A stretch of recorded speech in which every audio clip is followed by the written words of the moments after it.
back to the Berg Podcast. Thanks for joining us today. With me today is Ford. Hey, how's it going? And Dan. Hey, everybody. And today we're talking about the all too soon seasonal reminders showing up in retail stores, right? I mean, I know the other week it got a little cool around here, right? I mean, for a couple days, it cooled down a little bit. But come on, we don't need Christmas stuff before Thanksgiving. We don't need pumpkin stuff in August. Like there's reasons for the season. And I know it's a marketing thing and it's a money thing, but it's just, the one thing like we talked about, I think even before the podcast, the turkey gobbler from Wawa. Right? I was just going to say this. So, sandwich So Ford is. I love this rant because it does happen pretty much every time, every season. Every season change. But you've got some seasonal things that you look forward to. Yes. And I'll only look forward to them if they're there for a limited season. Okay. If that sandwich was there year round, I would not buy it. The Wawa Gobbler, if it's 12 months a year on the menu, it's not special. It's too unhealthy, like all that kind of stuff. It's too much for me. But when it's there for a short window, it makes it more interesting. And I don't know, it was like 2 weeks ago and I walked into the store and they already had pumpkin coffee. And I'm just like, we're not even September. Like, school hasn't even started yet, and we're already rocking like the fall stuff. It's kind of, my birthday's in the end of like August, and so it's always like that was school starting. And now I talked to someone the other week, they're like, "Oh, school started in the middle of like August," and like everything is just blending together. There's no like the timing of it. So I have a summer birthday, but mine's pretty much dead in the middle of the summer. But this is how much I enjoyed school as a kid. I was frustrated with my own birthday because I meant the summer was halfway over. Like I was back to like I might as well be in school. They're going to want to like buy my school shoes. Want to talk about what books I need or notebooks. I don't want to participate in any of this. Right. I don't even want to go to school. Your birthday was the trigger for summer coming to an end. Thinking summer could be partly over, and it was only halfway through, but it's all about perspective. Halfway through, but it was all downhill from there. It was half full or half empty. Yeah, it was the pinnacle. You know what I mean? Okay. It was like, great, it's my birthday. Never going to have more summer than you did yesterday. No, it's going to get less and less. Okay, gotcha. And I mean, we all have those things. I have it with the solstice, like you know what I mean, for the summer solstice, the longest day of the year. Like I always want to be on the beach, and it's like a marker to me. But it's funny because I don't look at it like the days now get shorter. For me, that's the trigger of summer. Like Memorial Day's cool when we, you go to the beach, and we're fortunate we get the house ready and open, and we can see people we haven't seen for a few months. But I don't feel like I know that summer's not really going to start. School's not over yet. But once school's over, they head to the beach. But then when you hit that, July or June 21st, like now it's summertime. Like now we got 4 to 6 good weeks of, of soccer practice. Soccer practice. It has been altered. Yeah. The funny part, we literally just had this discussion last night and this morning. But this ties to seasonality. Like growing up, we played sports and there was seasons. There was fall season, there was winter season, there was spring season, and that was usually 3 different sports. And summers were off. Unless you played baseball with the travel teams for like the little league stuff. And I think they were all done my age by July 4th though. Like that was like the end. Like you just you at least had the month, the 2 month window. So the reason I know that isn't 100% true is because my brother made it pretty far. And the reason he stopped playing all of those tournament baseball games in Little League was because you would play until the end of July. Yeah. If you really made it to like the national tournaments, you'd play in the end of July. And he was like, by then he's a September birthday. So he is lucky enough that his birthday regularly falls on the first day of school, which is nothing worse than that could happen. I don't think. It's like parents out there, just be mindful of that. Well, if you go back 9 months, you can kind of figure that out. 10 months, you figure that out. Figure out how it happens and when, but not the nicest thing to do to your kid is, you're going to have a birthday back at school. Some kids love it, I guess. I don't know. I would not. They get their friends around them, I guess. They got their friends around them. Yeah.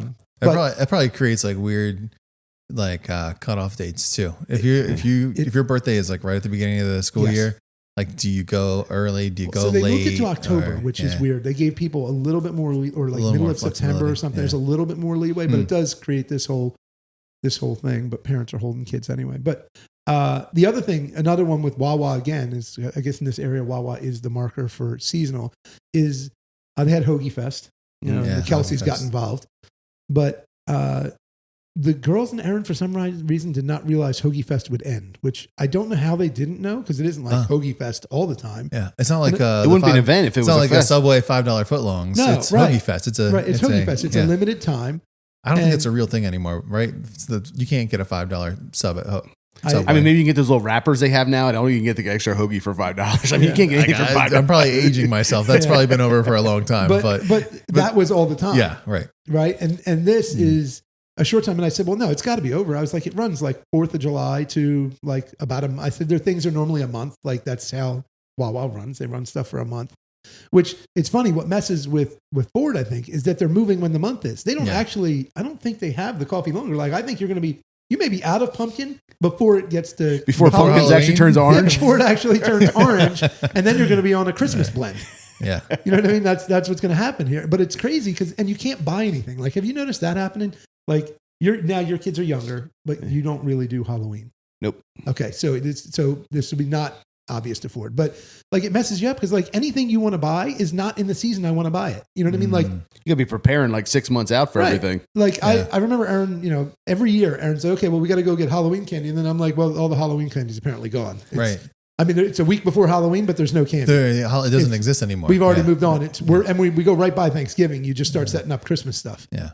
And I'm like, okay, I think part of it is too, like to be able to enjoy those moments, like that seasonality, like that's the thing, like, whatever that season is, like if you're trying to do it and you can actually saturate in it, but if you're trying to, buy Halloween candy in September, like it takes away from, you know what I mean? Like it's too far from the event. Yeah. And so you have all this stuff stocked up in your house for whatever events are coming up because you have to buy it so early or whatever it is, where if it's like, a good, fall day, in September, October, maybe you are taking the kids to pick pumpkins or something like that. There's a tie to it. Are you catching in the middle of August? Are you catching the Delco over here with the pumpkins? You catching it? It's a pumpkin.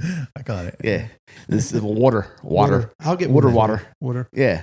But you just kind of have this whole thing, and then it has that connection to it, or you get the Christmas tree at a certain time, like all those types of things, because it creates part of that month, that season. Event. It's the and I like. I enjoy that seasonality. I just do. Like I like that. After Thanksgiving, we go buy a Christmas tree and we put the Christmas tree up, and we're cut a fresh one and hope it makes it to Christmas. Right. Versus I know some people who they buy a Christmas tree like a week before, which is fine, and then take it right down. But I feel like you miss the season, and then we get into like a whole different thing with the trees, right? That I like to have a real tree. I know Ford is not a huge fan of the process of buying a tree. We're jumping out of season. It's way too early. But you are part of the problem. But you're jumping straight to the tree buying conversation. But there's some similarity that you like to create this seasonality and enjoy it. In a funny twist, I had a conversation last night with a dad, and we were talking about. He was asking me about the girls and soccer, and people know that I'm pretty engaged in soccer. The girls play a lot, and we have one of the cameras that you put up on the tripod thing. Like we've become that family. Mm-hmm. But I said, the reason I do it is not actually the thing everybody thinks. I don't really watch much of those videos. I don't critique them. I don't say, girls, look at this video. I don't send them clips. I don't do any of that. I actually do it so that Erin and I don't tape any games. Like I didn't want to be like the dad with the camera. Erin started to do it with her phone because she wanted to have the ability to share this. So I actually did it so that we can be present in the moment of watching them play. And if you want to have a picture of something, then go ahead and pull it up, freeze frame it. There's your picture.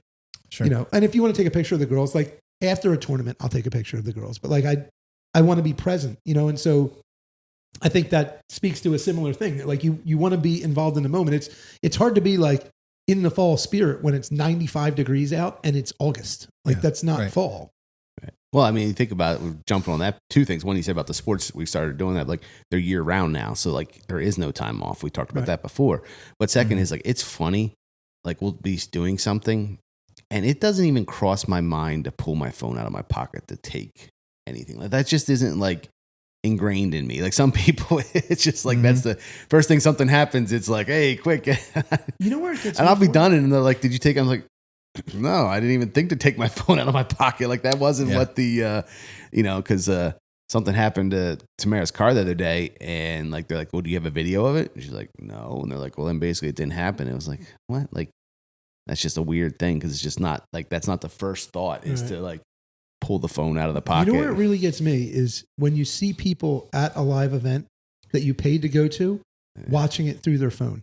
Oh, right. Yeah, like whether it be a concert or a sporting event, there's so many things now that you see it and you see the people who paid, they paid to sit right here as I'm watching, Brian singing in a concert. I'm watching Brian playing an instrument singing, but I'm watching it through my phone, like so that I can see it later. Like I don't like it. It's so bizarre to me. And actually, you know what happened? Actually, again, like this happens over and over again with these phones. Is I was driving through Westchester, coming back from practice last night with Mara, and school's open, right? So all the kids are there. They're wandering around.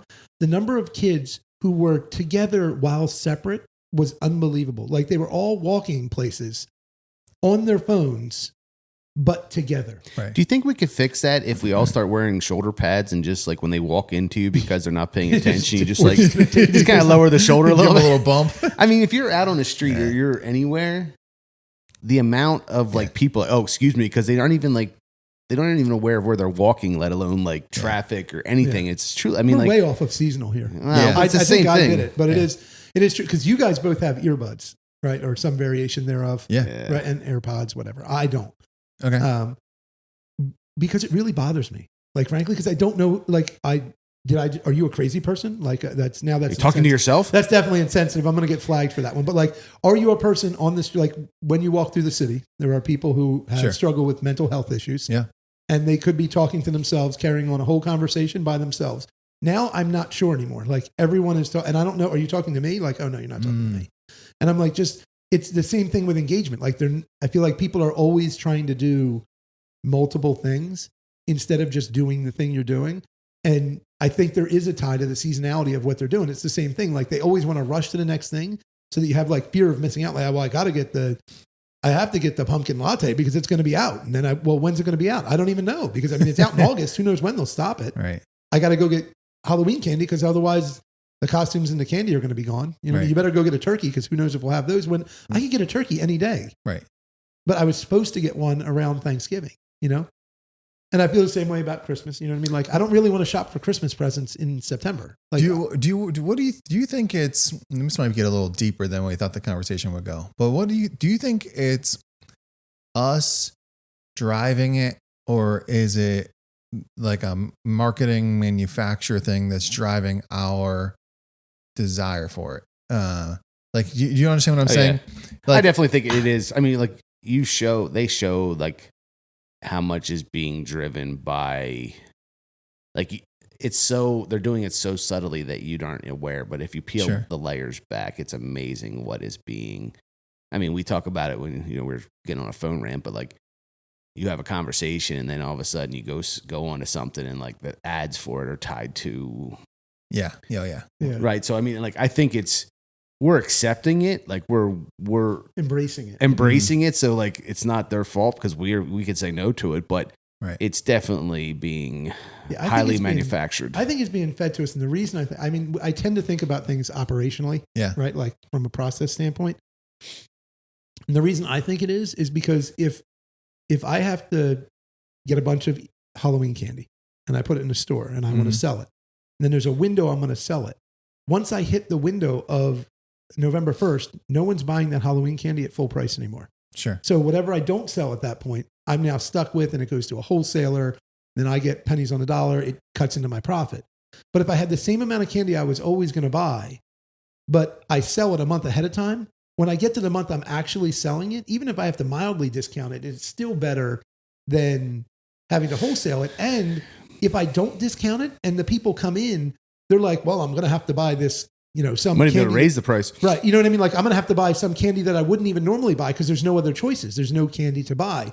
They're creating need by accelerating when you purchase and then also giving you time to rethink it. Like I know that happens a lot at my house where Aaron will say like, do we have enough candy for Halloween? What if 1 million kids come? And I was like, well, I guess, but I mean, at some point I'm just out of candy. That's the way it goes. I'm not trying to be the guy that like just turns his lights off and pretend I'm not home. Yeah. That's me. Thank you, Ford.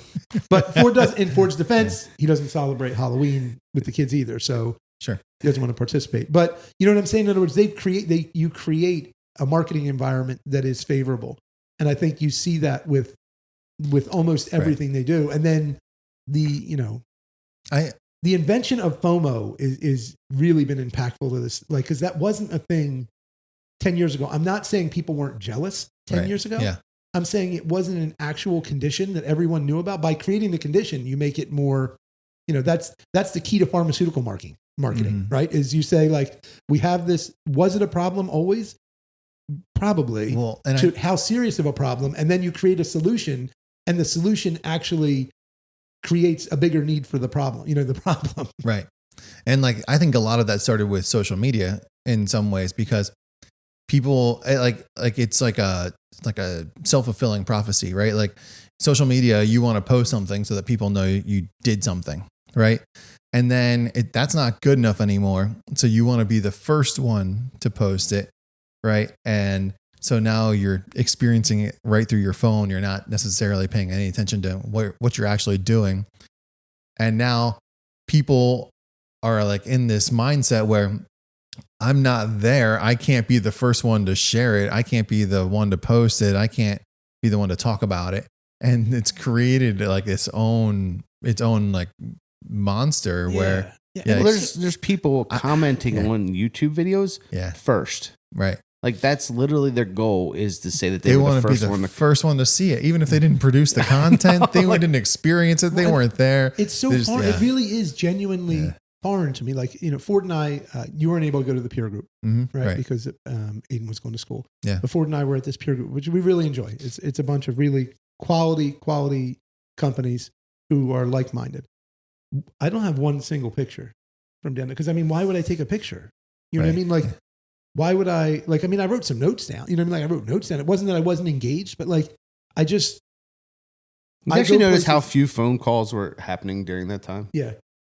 Like in general, there was just a couple people had to take off for a couple minutes here or there, but it was funny because it was so controlled. It was like, okay, at break time, everybody went out and everybody jumped on their phone for like 10, 15 minutes calls. And then they came back.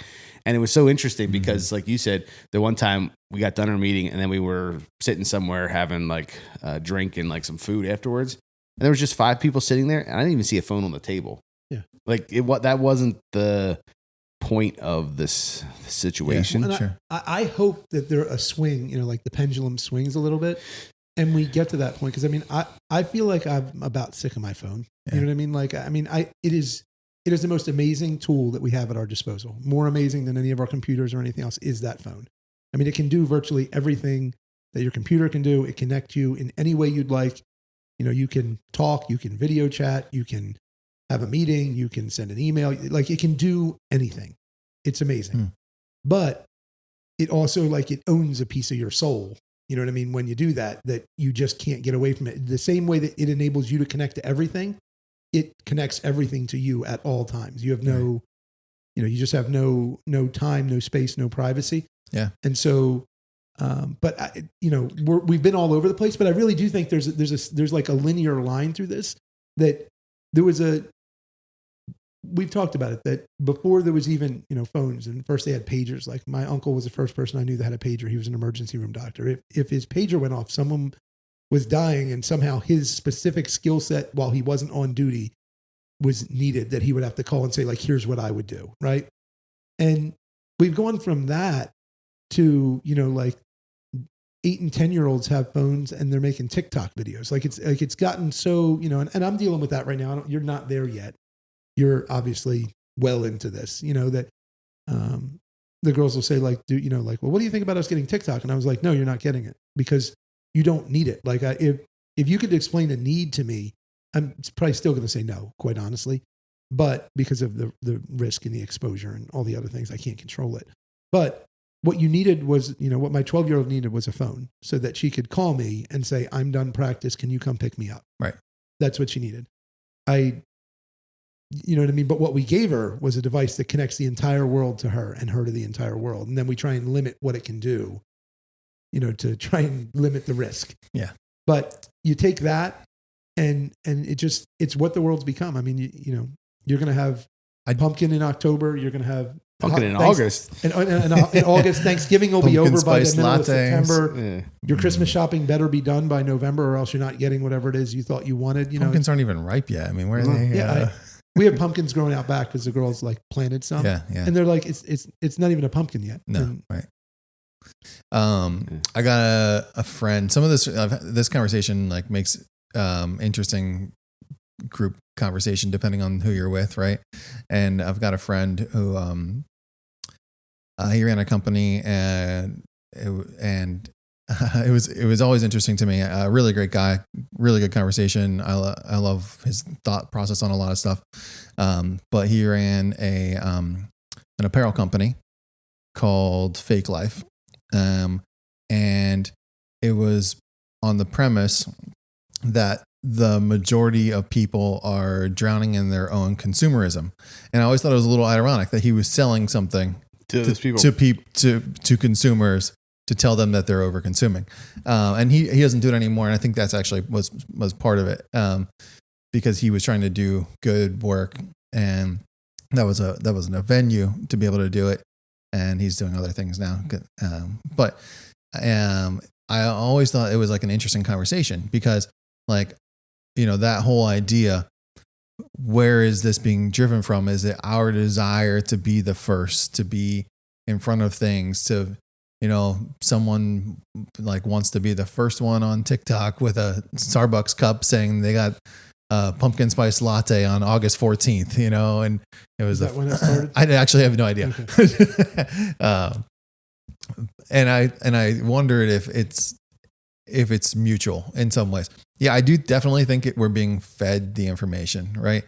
But I think that if you are not a controlled consumer, you're also like feeding the machine. Yeah. In a lot of ways. Like if you have not said like the phone's a great one. I think that the phone reference is amazing because it literally has changed our lives entirely in the past 10 years, 20 years. I mean, it hasn't been that long since if you wanted to make a phone call, you had to pick up a phone in your house that was connected to a line that went to a telephone pole, you know, like the infrastructure system that's changed so dramatically to give us the entire world in the palm of our hand in the last 15 years is incredible. It really is.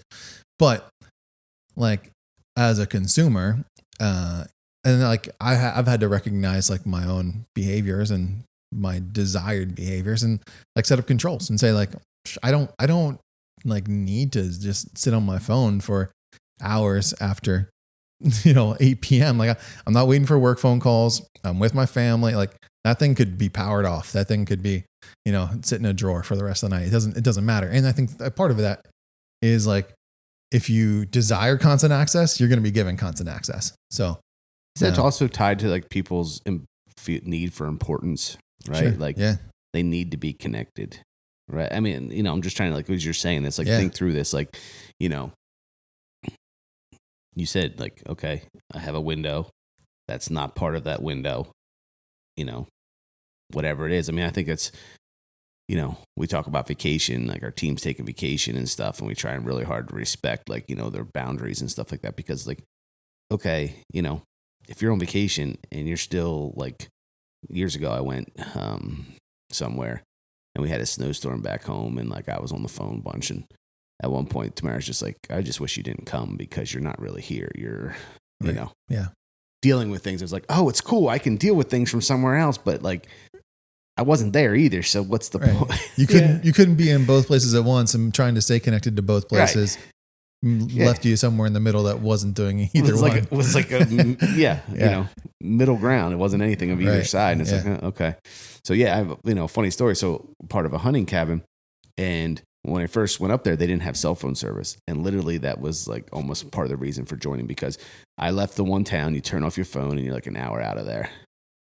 And we'd have great conversations. Like the whole group of us be up there, and like you'd even have arguments that like are just completely irrelevant. Like fun arguments, not like angry arguments, but just like fun about, disagreeing Debates. about. Yeah, we'll call it debates. That's a better word for it, right? And the last 2 times I was up there, you walk around the room and 5 guys are sitting in seats and they're all staring at their device from back home. They're still home. Yeah. And it was they drove all that way and they're still home. Yeah. And I mean, it took away some of that, like it's that group of us were there. It's why I love that going that far north in Maine. There's still no cell service and there's no power. Like I'd rather be really off the grid. And that's not my style, but sure. If you're going to do it, let's go ahead and do that. And what's funny is the shore, and Ford knows this, like we don't have internet.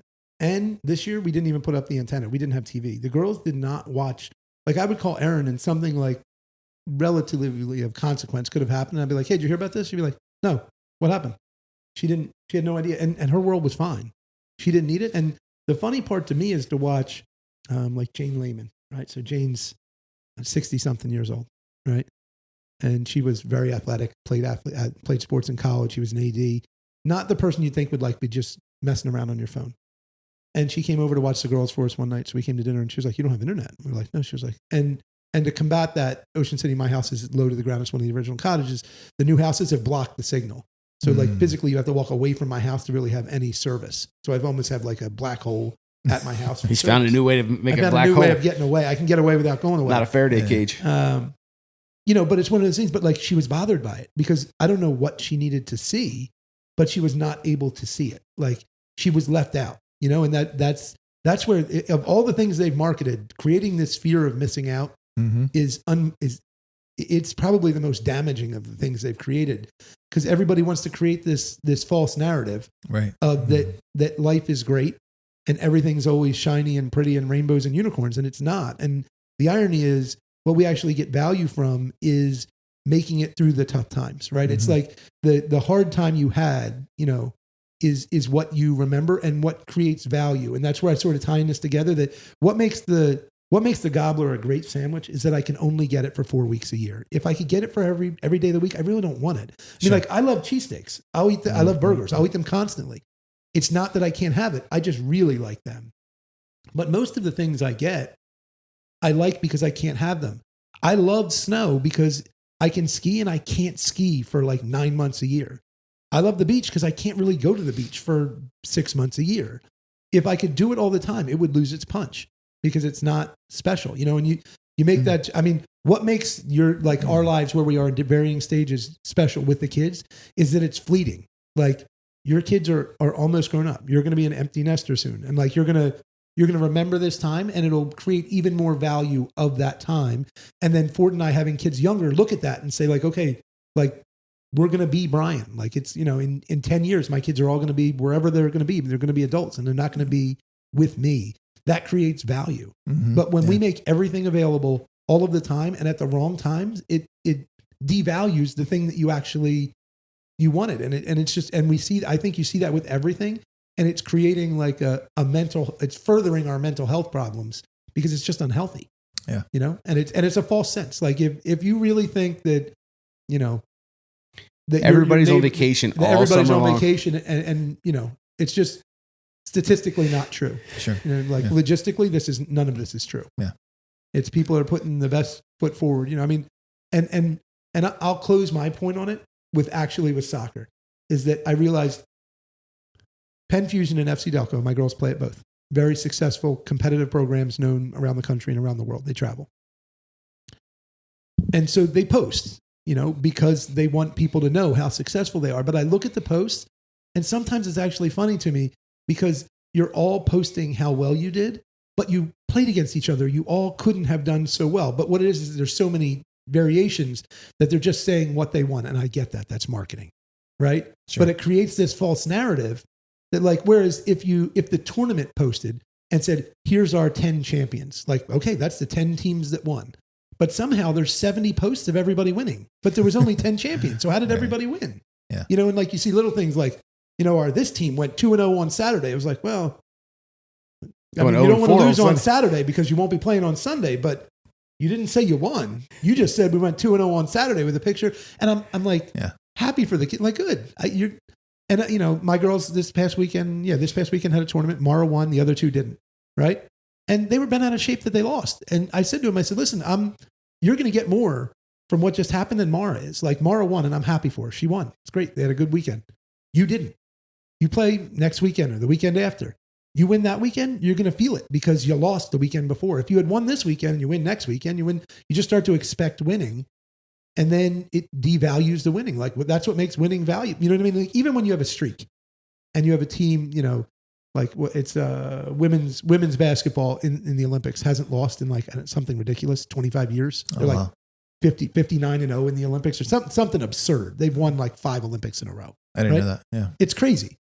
But there is the threat that they're going to lose. Like they know they're going to lose, and that's what creates value in their winning, is that everyone else isn't winning and they are. You know what I mean? So sure, yeah. You need the dichotomy. If all you have is warm weather, it'll lose its punch. Yeah. Interesting. So probably on that note, I think I'm going to go get a pumpkin spice latte. You better pick up your Halloween candy and your Christmas present. I might go cut down a Christmas tree early too. I think I'm going to buy Aaron a Valentine's Day card just so I'm ready. Yes. I got to get lots of pictures and post it. Then I forget it by the time it was needed anyway. That's a different story. I was so prepared. I put it in a drawer and forgot I had to do it again. Well, and I put it in a super safe spot that I can't find again. I said we were done, but I will say this, that in a completely different seasonal thing, Ford and I have had this conversation. And I actually had it with Aaron, and I was like, I am not going to post how much I love you on Facebook for Valentine's Day. And I'm not going to put like, you're the greatest mom ever on Mother's Day. And I was like, if you're okay with it, like if you're comfortable enough as a human being, knowing where we are in our relationship and what I think of you as a mother, then I'm not going to do it. Yeah. Because it's just... How many first day of schools have you guys seen in the last week? Well, a lot. We haven't started school yet, but I feel like there will be pictures of my girls for first day of school, and they'll be staged. I don't know. There's nothing I can do about it. I mean, have they already been taken and they'll be posted on the first day of school? Erin is very present with not wanting to do. She wants it to be real, authentic. Yeah, authentic. Got it. Yeah, and that comes through in my kids. Like, they see that. I took Addie to school on the first day, and just timing wise, it worked out. And as she like jumped out of the car, I was like, "Oh shoot! Should I have taken a picture? Was I?" It didn't happen if you didn't take a photo. Are you sure she went if you didn't take a picture? I was like, can I prove she went to school today? The tardiness record.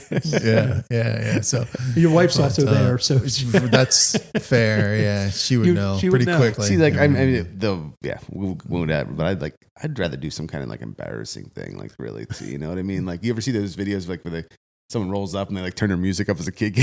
I'm going to make it memorable, but not in the photo form. Yeah. And truthfully, like with the tournament, I did take a picture of my 3 girls, one with a medal.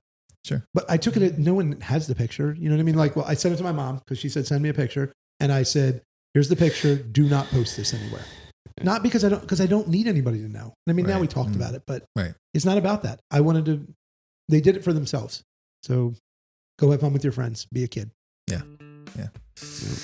That's a good place to wrap up. The season's changed too quickly, and we're constantly reminded of it. But maybe be your own advocate and don't always feel like you're forced to participate. So hope you got something from that, folks, and I hope you come back for another episode.